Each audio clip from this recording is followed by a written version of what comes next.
स्वस्थ कलीसिया, एक तंदुरुस्त कलीसिया, हेल्दी, मजबूत, कई सारी बातें हमने सीखी है। उसमें एक विश्वासी कैसे अपने आप को आत्मिक रीति से तंदुरुस्त करे। तंदुरुस्त होने के लिए शारीरिक रूप से एक व्यक्ति को खाना खाना पड़ता है। खाना ना खाए तो कमजोर हो जाता है, दुबला पतला हो जाता है, उसके पास शक्ति नहीं रहती। इसी प्रकार आत्मिक रीति से भी हमको खाना खाने की जरूरत है, और वो खाना है परमेश्वर का वचन। परमेश्वर का वचन हमें आत्मिक रूप से अच्छा स्वास्थ्य देता है, हमें आत्मिक रूप से मजबूत बनाता है, शक्तिशाली बनाता है। वचन हमें बताता है आत्मिक दूध की लालसा करो, इच्छा करो। एक बच्चा, छोटा सा बच्चा है, माँ की गोद में है, वो रोता है, उसके अंदर इच्छा है, क्या दूध चाहिए उसको। पतरस बोलते हैं इसी प्रकार लालसा करो कि तुमको वचन चाहिए, और नम्रता से उस वचन को ग्रहण करो। जैसे एक पेड़ के लिए पानी होता है, एक पेड़ को पानी मिलता जाए हरा भरा हो जाता है, अच्छा खूबसूरत बन जाता है, अच्छे फल लगने लगते हैं। इसी प्रकार हमारे लिए, हमारा आत्मिक जीवन के लिए परमेश्वर का वचन है। अगर एक व्यक्ति को वचन मिलता रहे, उसको समझ में आता रहे, अगर वो उसका पालन करता रहे, वो व्यक्ति बहुत ही अच्छा आत्मिक रूप से खिलता जाएगा। परमेश्वर का वचन प्रकाश है, अंधकार में उजाला देता है, आत्मिक रूप से हमें उजाला देता है। ये गुप्त धन के समान खोजने के बारे में वचन हमें बताता है। यहोशू 1 उसका 8। हाँ, और हमने देखा था, हम पढ़ेंगे, वापस पढ़ेंगे, फिर आगे बढ़ेंगे। यहोशू 1 का 8। व्यवस्था की यह पुस्तक तेरे चित्त से कभी ना उतरने पाए, इसी में दिन रात ध्यान दिए रहना, इसलिए कि जो कुछ उसमें लिखा है उसके अनुसार करने की तू चौकसी करे। दिन रात वचन में ध्यान दिए रहना, और जैसा उसमें लिखा है उसके अनुसार करने की चौकसी करना। जो लिखा है मुझे करना है, वचन जो मुझे बताता है मुझे पालन करना है, उसमें जो लिखा है उसको करने की चौकसी करना। पिछली बार हमने देखा सारे संसार के लोगों को परमेश्वर ने बुलाया ही इसलिए है कि वो आज्ञा पालन करें,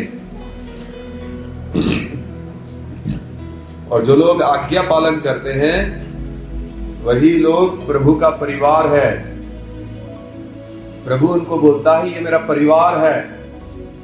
जो लोग यीशु को मानते हैं लेकिन उसकी आज्ञाओं का पालन नहीं करते हैं, प्रभु उनको बोलने वाला है, हे कुकर्म करने वालों, मुझसे दूर हो जाओ, मैं तुमको नहीं जानता हूं। लेकिन जो लोग आज्ञा पालन करते हैं उनको प्रभु बोलता है ये लोग मेरे भाई, मेरे बहन, मेरे माता है, यानी उनके परिवार है। आज्ञा पालन करने वाले लोग ही ये बता रहे हैं कि हम परमेश्वर से प्रेम करते हैं। ये प्रेम का चिन्ह है। प्रभु ने बोला जो मुझसे प्रेम करता है मेरी आज्ञाओं का पालन भी करेगा, और आज्ञा पालन करने वाले के जीवन में ही आशीष होगा। आज्ञा पालन हमें आशीष, हमारे जीवन में आशीष लेकर आता है। ओके, अभी हम आगे बढ़ेंगे, आज्ञा पालन के ही बात को हम आगे लेकर जाएंगे। यिर्मयाह 3 उसका 14 पढ़ेंगे। यिर्मयाह 3 उसका 14। हे भटकने वाले लड़को, लौट आओ, क्योंकि मैं तुम्हारा स्वामी हूँ। यहोवा की यह वाणी है, तुम्हारे प्रत्येक नगर पीछे एक और प्रत्येक कुल पीछे 2 को लेकर मैं सिय्योन में पहुंचा दूंगा। भटकने वाले लड़कों लौट आओ। जो वचन पालन नहीं कर रहे हैं उनको बोला जा रहा है। जो आज्ञा पालन के मार्ग में नहीं है उनको बोला जा रहा है लौट आओ, भटकने वालों लौट आओ। नीति वचन 9 उसका 1 से 6। नीति वचन 9 1 से 6 पढ़ेंगे। बुद्धि ने अपना घर बनाया और उसके साथ खंभे गड़े हुए हैं।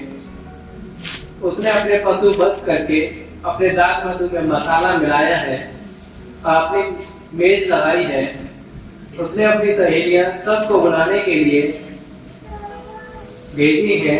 वह नगर के ऊंचे स्थानों की चोटी पर पुकारती है, जो कोई भूला है वह मुड़कर यही आए। जो भोला है मुड़कर आओ।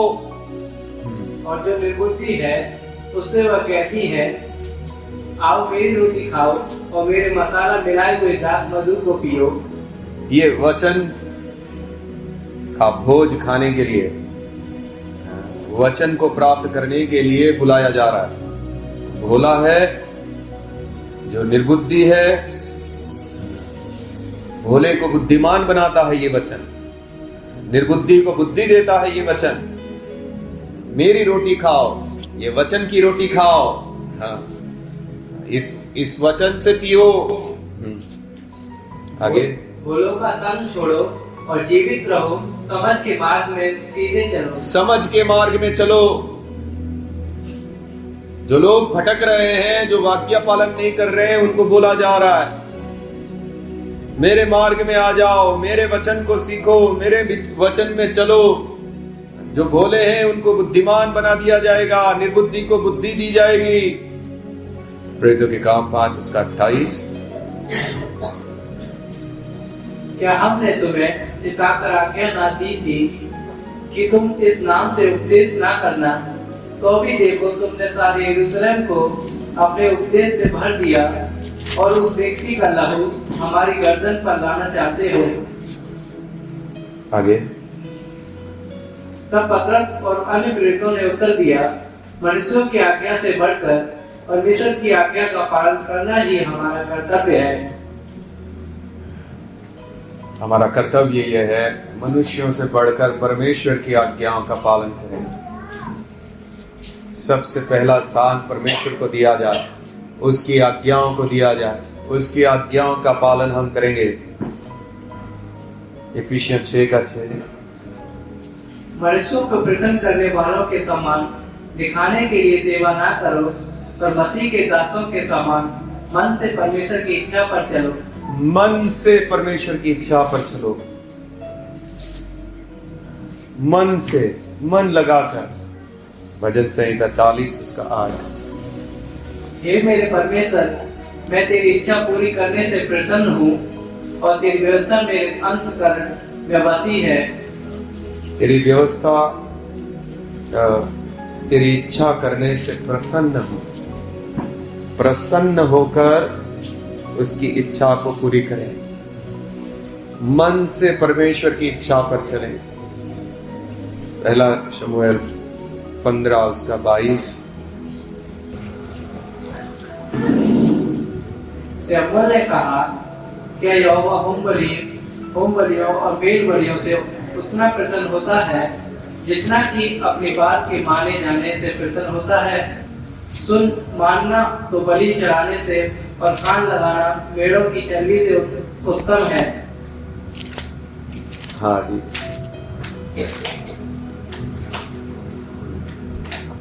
होम बलि मेल बलि से इतना प्रसन्न नहीं होता जितना उसकी बात के मानने से प्रसन्न होता है। प्रभु के बातों को सुनकर उसको मानना सबसे उत्तम है। कोई बोले मैं कलीसिया के लिए 1 लाख रुपया दान करता हूं या कलीसिया बना के देता हूं, लेकिन आज्ञाओं का पालन ना करता हो, तो ऐसा कोई प्रभु की नजर में उसको प्रसन्न नहीं कर सकता। आज्ञा पालन महत्व रखता है परमेश्वर के लिए। आज्ञा पालन प्रभु के लिए महत्वपूर्ण है। उसकी बात को सुने, वो जो बोलता है वो करे, वो परमेश्वर चाहता है। उसकी आज्ञाओं को समझे, उसकी आज्ञाओं का पालन करें, परमेश्वर ये चाहता है। कुछ भी उसको देने से उत्तम है। परमेश्वर को हम क्या दे सकते हैं? सब कुछ। ऐसी बात हो गई, एक बाप और बेटा है, छोटा बच्चा है, और बच्चा घर में जाता है, तिजोरी से 500 रुपया निकाल कर पप्पा को देता है, लो पप्पा मैं आपको दे रहा हूं। बच्चा घर में तिजोरी खोलकर 500 रुपये की नोट निकालता है और बोलता है पप्पा मैं आपको 500 रुपया दे रहा हूं। तू कहां से लाया 500 रुपया? मेरा ही है, वो तिजोरी मेरी है, मेरा घर है। ऐसे ही परमेश्वर को हम क्या देंगे? सब कुछ उसका है। जो कुछ भी हम इस संसार में से लेंगे उसने बनाया है, उसका सिरजा हुआ है, उसको हम क्या दे सकते हैं? लेकिन परमेश्वर जो इच्छा रखता है मनुष्य से, वो क्या है?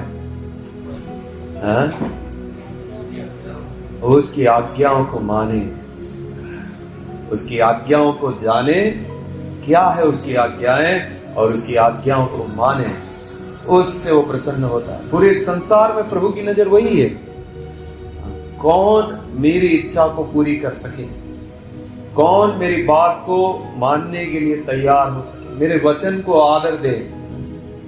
मैं आपको बोल रहा हूं, पास्टर लोगों को अंधा करके रख दिया है परमेश्वर ने। कुछ भी पक पक कर रहे हैं, एक ही चीज की कमी है, क्या? कष्ट वाला है भाई, आज्ञा पालन। इतना पक पक, मेरे तो कान पक जाते हैं सुनने के लिए। मेरे को भी सच में वही व्यक्ति पसंद आता है जो वचन का पालन कर रहा है, वचन पर चलता है। इतनी सारी पक पक, यहां से वचन निकालेगा, वहां से वचन निकालेगा, इतना इंग्लिश में बात करेगा, ऐसी ऐसी आवाज निकालेगा, लोग बोलेगा क्या पास्टर है, इतना अच्छा सूट वूट पहनकर। परमेश्वर की नजर में ऐसा कोई आदर नहीं है ऐसे लोगों का।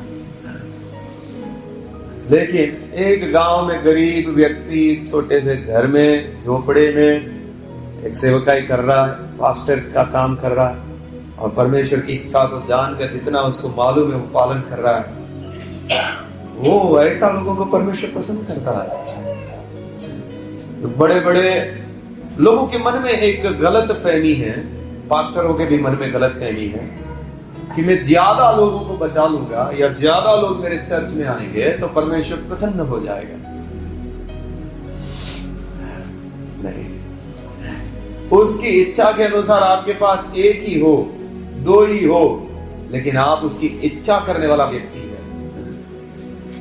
आप उसकी इच्छा में चलने वाले। अभी लोगों के मन में ये एक भूत चढ़ा हुआ है, बेदारी आनी चाहिए, रिवाइवल होना चाहिए, भीड़ के भीड़ प्रभु में आनी चाहिए। चाहे वो भीड़ जो आ रही है वो प्रभु को प्रेम करे ना करे, आज्ञा पालन करे ना करे, मैं भी भीड़ को लाना चाहता हूं, मैं भी आज्ञा पालन करूं ना करूं, बस भीड़ को लेकर आ जाऊं। ऐसा एक भूत चढ़ा हुआ है लोगों के अंदर। परमेश्वर अब एक पवित्र कलीसिया चाहता है। परमेश्वर सेवक से भी ऐसी मांग रखता है कि वो परमेश्वर की इच्छा जाने, उसकी इच्छा को पूरा करें और उसकी कलीसिया को पवित्र रखें। हर एक व्यक्ति को आज्ञा पालन सिखाएं, हर एक व्यक्ति को प्रभु का भय मानना सिखाएं।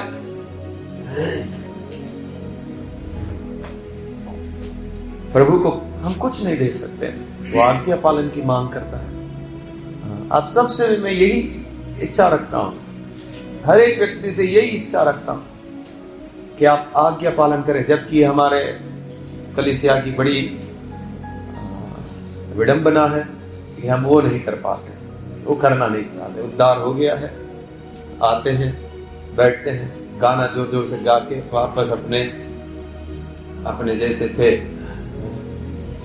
तालियां जोर जोर से बजा के, गाना जोर जोर से गा के, वो सब हम बाकी का दिखावा सब अच्छा से कर लेंगे। लेकिन आज्ञा पालन की जब बात आती है तो वहां पे आपको जोर से खड़ा होना है, वहां जोर से तालियां बजानी है। आज्ञा पालन दिखना चाहिए, वो ये व्यक्ति आज्ञा पालन कर रहा है, ये व्यक्ति प्रभु का भय मानता है। भजन संहिता 119 उसका 9, माफ करें, भजन 40 उसका 6 से पढ़िए एक पहले। भजन 40 का 6 से। मेल बलि और अन्न बलि से तू प्रसन्न नहीं होता, तूने मेरे कान खोद कर खोले हैं। होम बलि और पाप बलि तूने नहीं चाहा। हाँ, 6 और 8 तक पढ़िए। तब मैंने कहा, देख मैं आया हूँ, क्योंकि पुस्तक में मेरे विषय ऐसा ही लिखा हुआ है। हाँ, ये यीशु मसीह का भविष्यवाणी है। हाँ, तूने मेरे कान खोद कर खोले हैं। कान खोलने का मतलब है सुनने वाला मुझे बनाया है, तेरी आज्ञा सुनकर मानने वाला बनाया है। हाँ, हे मेरे परमेश्वर, मैं तेरी इच्छा पूरी करने से प्रसन्न हूँ और तेरी व्यवस्था मेरे अंतःकरण में बसी है। हाँ, ये प्रभु यीशु मसीह के बारे में भविष्यवाणी है, 6 से 8। ओके, परमेश्वर को मेल बलि अन्न बलि नहीं चाहिए, कान खोद कर खोले हैं, मतलब सुनने वाले लोग चाहिए, उसकी आज्ञा मानने वाले लोग चाहिए। अब पढ़े भजन संहिता 119 उसका 9। जवान अपनी चाल को किस उपाय से शुद्ध रखे। जवान नहीं है, जवान अपनी चाल को शुद्ध कैसे रख सकता है? आगे, तेरे वचन के अनुसार सावधान रहने से। हाँ, मैं अब पूरे मन से तेरी खोज में लगा हूँ, मुझे तेरी आज्ञाओं की बाट से भटकने ना दे। मैंने तेरे वचन को अपने हृदय में रख छोड़ा है कि तेरे विरुद्ध पाप ना करूं। हाँ, एक जवान व्यक्ति या एक मनुष्य अपने जीवन को शुद्ध इसी अनुसार रख सकता है, वचन में चलता है, वो आज्ञा पालन में जीवन बिताता है, जिससे वो पाप करने से बच जाता है, जिससे वो शुद्ध जीवन जी पाता है, जिससे वो शुद्ध रह पाता है। वचन में चलने के द्वारा हम अपने जीवन को पवित्र रख पाते हैं। जो वचन में नहीं चलता वो पवित्र हो ही नहीं सकता। वचन ही हमको पवित्र बनाए रखता है। वचन मन में है तो हम पाप करने से बचते हैं, परमेश्वर के विरुद्ध पाप करने से हम बच जाते हैं। क्यों? परमेश्वर का वचन हमारे हृदय में है। नहीं, ये गलत है, परमेश्वर ने ये करने से मना किया है। अगर परमेश्वर की आज्ञा मन में है, चोरी ना करना, तो आप बोलेंगे नहीं, ये प्रभु ने मना किया। व्यभिचार ना करना, आज्ञा मन में है, नहीं, पराई स्त्री के ऊपर नजर नहीं रखता है, गलत है। माँ बाप का अनादर नहीं करना, माँ बाप का आदर करना, वचन मन में रखा है। माँ बाप का पालन कर, आज्ञा का पालन करेगा, उसको आदर करेगा। खून ना करना, वचन में लिखा है, नहीं, वचन हमारे मन में रहेगा। बुराई का सामना ना करना, सामना करने आप नहीं करेंगे। कोई आकर गाली दिया, आप सामना नहीं करेंगे, आप उसको क्षमा करेंगे। आप अपने आप को क्या रख पा रहे हैं? पवित्र रख पा रहे हैं, क्योंकि आपके मन में परमेश्वर की आज्ञाएं हैं, परमेश्वर के वचन आपके मन में है। आप अपने जीवन को पवित्र रख पा रहे हैं। आज्ञा नहीं है, आज्ञा पालन का मन नहीं है, फिर सब करेगा और उसका जीवन में पाप होगा। अभी काफी लोगों ने प्रभु भोज नहीं लिया, उसका कारण प्रभु के वचन मन में रखकर वो लोग नहीं चले। जो भी कारण है लोगों ने बताया नहीं है, लेकिन आपका जीवन शुद्ध नहीं है, तभी तो आप प्रभु भोज नहीं लिए। प्रभु के वचन मन में रखकर प्रभु के भय में आप लोगों ने जीवन नहीं बिताया। आज्ञा पालन से हम अपने जीवन को पवित्र रख पाते हैं, हम अपने जीवन को शुद्ध रख पाते हैं। रोमियो 6:17 और 22। परंतु परमेश्वर का धन्यवाद हो कि तुम जो पाप के दास थे, अब मन से उस उपदेश के मानने वाले हो गए। तो पहले पाप के दास थे, 22 पढ़िए। परंतु अब पाप से स्वतंत्र होकर और परमेश्वर के दास बनकर तुमको फल मिला, जिससे पवित्रता प्राप्त होती है और उसका अनंत जीवन है। हाँ, एक मिनट का।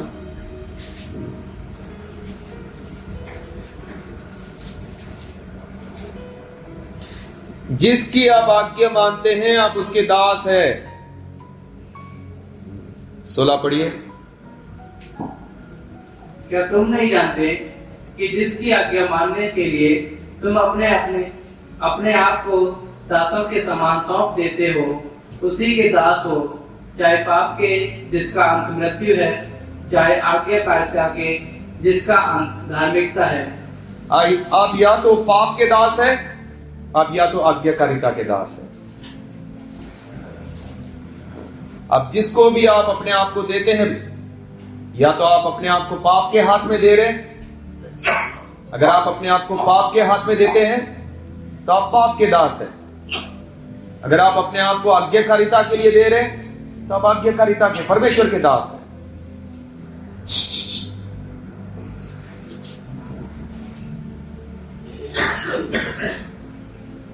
आप किसके दास हैं? पाप के दास या आज्ञाकारिता के, यानी परमेश्वर के दास। जिसको आप अपने आप को सौंपते हैं उसके आप दास हैं। पाप करने के लिए आप अपने आप को देते हैं तो आप पाप के दास, पाप के सेवक हैं। अगर आप परमेश्वर के सेवक हैं तो आप आज्ञाकारिता के दास बनेंगे।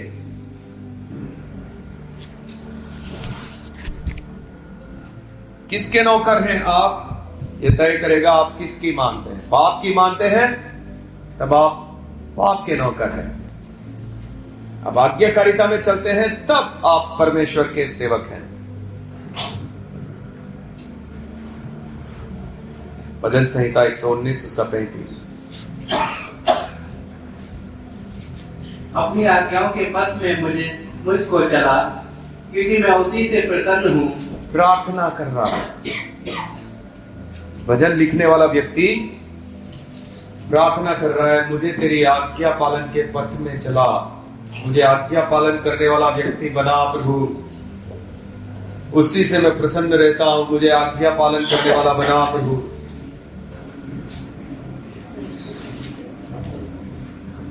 जो व्यक्ति आज्ञा पालन करता है वो दृढ़ बना रहेगा, वो चट्टान में खड़ा रह पाएगा। मत्ती 7:24 से पढ़ी। इसीलिए जो कोई मेरी ये बातें सुनकर उन्हें मानता है वह उस बुद्धिमान मनुष्य के समान ठहरेगा। कौन बुद्धिमान मनुष्य के समान है? जो कोई मेरी ये बातें सुनकर मानता है। जो बातें सुनकर उसको मानने वाला किसके समान है? बुद्धिमान मनुष्य के। बुद्धिमान मनुष्य के समान। आगे, बुद्धिमान मनुष्य के समान ठहरेगा जिसने अपना घर चट्टान पर बनाया है। हाँ, और मेह बरसा और बाढ़ें आई और आंधियां चली और उस घर से टकराई, फिर भी वह नहीं गिरा, क्योंकि उसकी नींव चट्टान पर डाली गई थी। हाँ, प्रभु बोल रहे हैं जो लोग मेरी बात सुनते हैं, उसको मानते हैं, वो लोग उस घर के समान हैं। घर को चट्टान के ऊपर रखा है, चट्टान के ऊपर बनाया है। जब बारिश आई, बाढ़ आई या आंधियां चली, उस घर के ऊपर कितना भी तकलीफें भेजा गया, वो घर नहीं गिरा, क्योंकि चट्टान है, उस चट्टान पर खड़ा है। चट्टान हिल ही नहीं सकती, चाहे कितने भी तूफान क्यों ना आ जाए।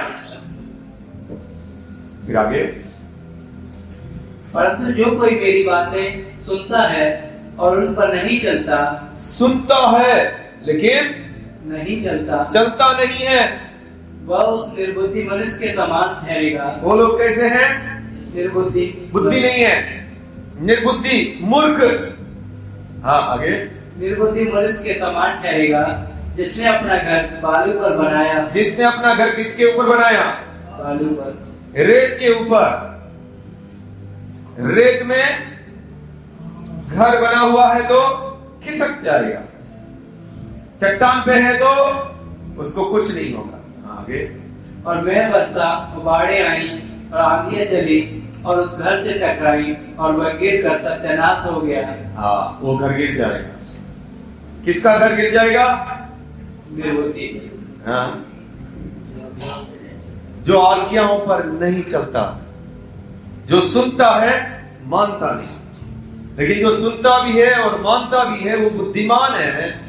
उसके जीवन में कितनी भी कठिनाइयां क्यों ना आ जाए, वो खड़ा रहेगा, क्योंकि वो वचन पर चलता है। प्रभु जो बोलता है वो करता है, वो खड़ा रह पाएगा। वचन पर चलने की आशीषें हैं। ये वचन हमें मजबूत बनाता है। ये वचन हमें आत्मिक रूप से अच्छा स्वास्थ्य ही देता है। इसकी आज्ञा पालन से हम लोग पवित्र रह पाते हैं। इसकी आज्ञा पालन से परमेश्वर का आशीष हमारे ऊपर आता है। इस आज्ञा पालन करने वाले ही, प्रभु बोलता है, ये लोग मेरे परिवार हैं। जो आज्ञा पालन नहीं करता है उनको बोलता है मैं तुमको नहीं जानता हूं। उनको अनंत काल की नरक में डाला जाएगा। फरीसी लोग हमारे सामने उदाहरण हैं। फरीसी लोग विश्वासी थे लेकिन आज्ञा पालन नहीं करते थे। उन लोगों को बोला तुम शैतान के बच्चे हो। तुम लोग अगर परमेश्वर के लोग होते तो तुम मुझ पर विश्वास करते। तुम मैं जो बोलता उसको मानते थे। तुम विश्वास से सिर्फ नाम के हो, तुम शैतान के बच्चे हो। तो जो लोग आज्ञा पालन करते हैं असल में वही प्रभु के लोग हैं। वही लोग तूफानों में भी खड़े हो पाएंगे। वही लोग पवित्र जीवन बिता पाएंगे। वही लोगों का आत्मिक जीवन मजबूत होगा। प्रार्थना करेंगे।